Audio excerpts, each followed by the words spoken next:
السلام علیکم، میں ہوں قرۃ عارف اور آپ دیکھ رہے ہیں نو نارو اب کی بار۔ ناظرین، سیاسی عہدوں کی ماں باپ کے بعد بچوں اور بچوں کے بعد ان کے بچوں میں منتقلی کو خاندانی یا موروثی سیاست کہا جاتا ہے۔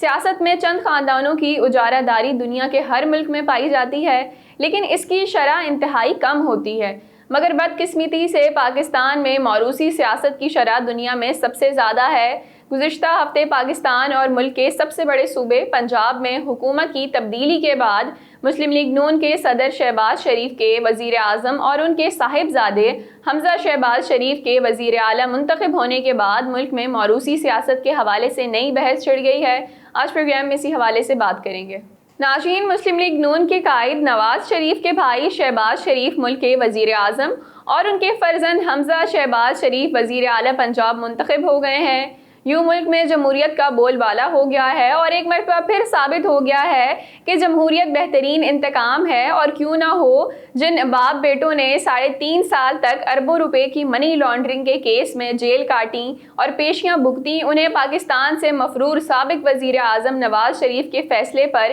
وزیر اعظم اور وزیر اعلیٰ بنا دیا گیا، جو پاکستان میں موروثی سیاست کی بدترین مثال ہے۔ اس انوکھی مثال کو کوئی عنوان دیا جائے تو شاید یہی ہو سکتا ہے کہ وزیر اعلیٰ پنجاب ولد وزیر اعظم پاکستان۔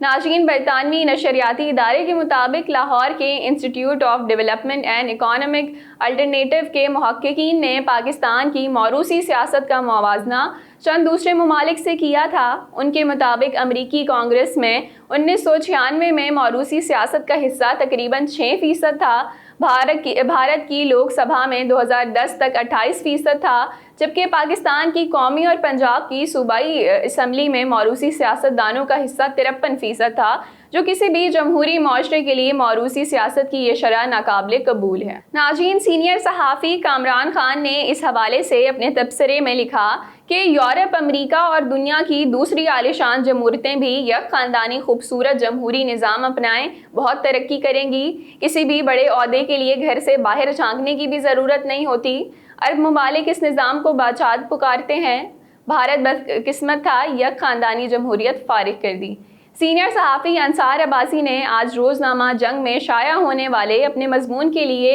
اسی موضوع کا انتخاب کیا ہے۔ وہ لکھتے ہیں کہ آپ وزیر اعظم تو بیٹا وزیر اعلیٰ پنجاب، شہباز شریف بھی خوش، حمزہ شہباز بھی خوش اور مسلم لیگ نون کے تمام رہنما بھی خوش۔ فیصلہ میاں نواز شریف نے کیا اور ساری جماعت نے سر تسلیم خم کر دیا۔ اگرچہ یہ سب کچھ جمہوریت کے نام پر ہوا، لیکن یہ پاکستانی سیاست پر چند خاندانوں کی ڈکٹیٹرشپ کی وہ حقیقت ہے جسے بحیثیت قوم ہم تسلیم کر چکے ہیں اور اسی لیے اسے برا نہیں جانتے۔ نون لیگ ہو یا پیپلز پارٹی، جمعیت علماء اسلام ہو یا کاف لیگ، عوامی نیشنل پارٹی یا متعدد دوسری سیاسی جماعتیں، ان کی پارٹی قیادت ہر حال میں ان سیاسی جماعتوں پر مسلط خاندانوں تک ہی محدود رہتی ہے۔ یعنی طے ہے نون لیگ ہے تو قیادت شریف خاندان میں سے ہی ہوگی، پیپلز پارٹی ہے تو بھٹو زرداری خاندان ہی رہنما بننے کے قابل ہے، JUIF، کاف لیگ اور ANP کی اعلیٰ قیادت بھی مولانا فضل الرحمان خاندان، گجرات کے چودھری اور ولی خاندان تک ہی محدود ہے۔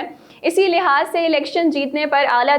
ترین حکومتی عہدوں پر پہلا حق انہی خاندانوں کے افراد کا رہتا ہے۔ ہاں، اگر ان خاندانوں کے علاوہ کسی دوسرے کو کوئی اعلیٰ عہدہ دینا ہے تو پھر ایک تو یہ کہ اس فرد پر ان حکمران خاندانوں کا احسان اور مہربانی تصور ہوگی، اور دوسرا ایسا وزیر اعظم، وزیر اعلیٰ یا کسی دوسرے اہم عہدے پر بیٹھا فرد جو کرے گا اپنی پارٹی قیادت یعنی حکمران خاندان کی مرضی اور منشا کے مطابق ہی کرے گا، یعنی اصل حکمرانی ان خاندانوں کے پاس ہی رہتی ہے۔ مثلاً جیسا کہ موجودہ سیاسی تبدیلی کے نتیجے میں نون لیگ کا وزیر اعظم بننا تھا تو اس شہباز شریف کو وزیر اعظم بنایا گیا۔ جب پنجاب کی چیف منسٹر کا سوال پیدا ہوا تو حمزہ شہباز کو یہ عہدہ دے دیا گیا۔ چلیں، شہباز شریف اپنے تجربے اور کارکردگی کی بنیاد پر وزارت عظمیٰ کے لیے ایک مضبوط امیدوار تھے، لیکن وزارت اعلیٰ پنجاب کے لیے حمزہ شہباز ہی کیوں؟ نہ صرف یہ کہ حمزہ شہباز کا حکومتی انتظامی امور کا کوئی تجربہ نہیں،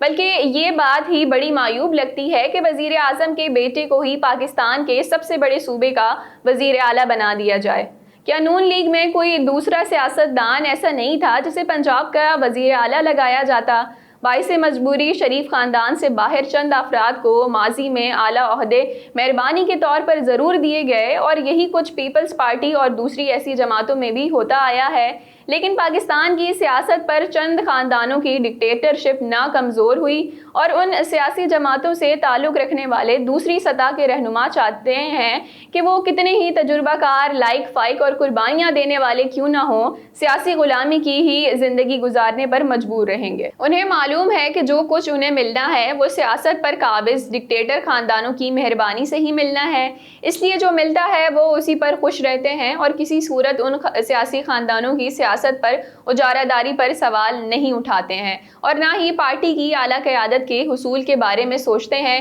کیونکہ انہیں معلوم ہے کہ اگر ایسی سوچ کی بھنک بھی پارٹی قیادت تک پہنچ گئی تو پھر ان کا پارٹی میں کوئی مستقبل نہیں۔ مثلاً پیپلز پارٹی میں بے نظیر بھٹو کی شہادت کے بعد بغیر کسی تجربے کے چھوٹی عمر میں ہی بلاول بھٹو پارٹی چیئرمین بنا دیے گئے، جبکہ اس جماعت سے تعلق رکھنے والے بڑے بڑے نام بلاول کے سامنے ہاتھ باندھے کھڑے ہو گئے۔ یہی حال نون لیگ کا ہے۔ نواز شریف اور شہباز شریف کو چھوڑیں، کسی بڑے سے بڑے نون لیگی رہنما کی حمزہ شہباز، مریم نواز کے سامنے کوئی حیثیت نہیں، سب مریم نواز اور حمزہ کے سامنے مؤدب کھڑے ہوتے ہیں، کیونکہ انہیں پتا ہے کہ وہ کچھ بھی کر لیں ان کا کردار ثانوی ہی رہے گا۔ جماعت اسلامی جیسی کسی ایک آدھ پارٹی کو چھوڑ کر پاکستان میں کسی سیاسی جماعت میں جمہوریت کا کوئی نام و نشان نہیں۔ پی ٹی آئی میں موروثی سیاست تو ابھی نہیں، لیکن عمران خان جو کہہ دیں وہی فائنل ہے۔ کسی بڑی سیاسی جماعت میں اعلیٰ پارٹی قیادت چننے کے لیے کبھی کوئی فیئر الیکشن نہیں کروایا جاتا، اور عام سیاسی ورکرز اور سیاستدانوں کی صرف دوسرے درجے تک ہی رسائی ہوتی ہے۔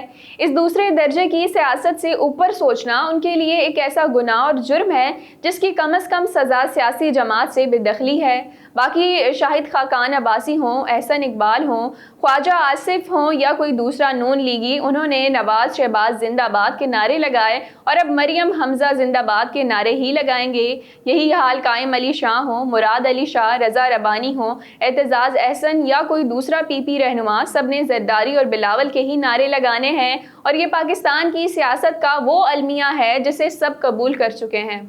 ناظرین، سابق وزیر اعظم نواز شریف کا بھتیجا اور موجودہ وزیر اعظم شہباز شریف کا بیٹا ہونا ہی حمزہ شہباز کی قابلیت نہیں ہے، بلکہ حمزہ شہباز کے پکے سروں نے بھی انہیں وزیر اعلیٰ پنجاب بنانے میں اہم کردار ادا کیا ہے۔ روزنامہ جنگ میں شائع ہونے والی پرویز بشیر کی خبر کے مطابق نواز شریف حمزہ کو اپنا اور شہباز شریف کا متبادل سمجھتے تھے۔ ایم این اے رہ چکے گانا بھی گا لیتے ہیں۔ مطلب اب پاکستان کے سب سے بڑے صوبے کے وزیر اعلیٰ بننے کا معیار یہ ہے کہ آپ چاہے ایماندار ہوں یا نہ ہوں، اربوں روپے کی منی لانڈرنگ کے مقدمات کا سامنا کر رہے ہوں، کوئی بڑی سیاسی کامیابی آپ کی پروفائل میں نہ ہو، لیکن صرف اچھا گانا گانے کی وجہ سے بھی آپ وزیر اعظم بن سکتے ہیں۔ ناظرین، بی بی سی کے مطابق گورنمنٹ کالج یونیورسٹی لاہور کے محققین کے مطابق موروثی سیاست کے بارے میں ایک نظریہ یہ پیش کیا جاتا ہے کہ کیونکہ تاریخی لحاظ سے بڑے سیاسی خاندان ریاستی وسائل، اپنی خاندانی دولت، حالات کو کنٹرول کرنے کی صلاحیت اور مخالفین یا دوسروں پر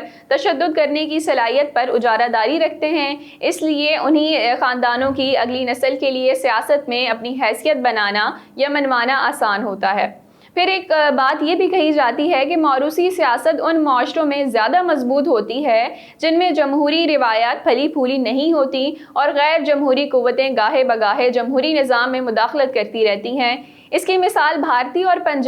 پاکستان پنجاب ہے، جہاں کا کلچر، زبان اور رسوم و رواج تقریباً ایک ہے، مگر چونکہ بھارت میں جمہوری عمل تسلسل کے ساتھ جاری ہے تو اس وجہ سے بھارتی پنجاب میں موروثی یا خاندانی سیاست کا حصہ 28% ہے، جبکہ پاکستانی پنجاب میں یہ 53% ہے۔ تاہم اب ایک رجحان دیکھا جا رہا ہے کہ موروثی سیاست دیہی علاقوں کی نسبت شہری علاقوں میں کمزور ہو رہی ہے۔ ناظرین، امریکی صحافی روزا بروکس اپنی کتاب A Dynasty is Not Democracy میں لکھتے ہیں کہ موروثی سیاست یا قیادت کو بدلنے کے لیے ضروری ہے کہ ایک غیر جانبدار عدالتی نظام حکومتوں کی کارکردگی کی نگرانی کرے، جبکہ ایک طاقتور الیکشن کمیشن انتخابی نظام کی سختی سے نگرانی کرے۔ اس کے علاوہ ماہرین یہ بھی کہتے ہیں کہ قومی دولت کی بہتر تقسیم اور صنعتی ترقی بھی موروثی سیاست کو کمزور کر سکتی ہے۔ ناظرین، یہ تھا ہمارا آج کا پروگرام، پھر حاضر ہوں گے نئے موضوع کے ساتھ، تب تک کے لیے اجازت دیجیے، اللہ نگہبان۔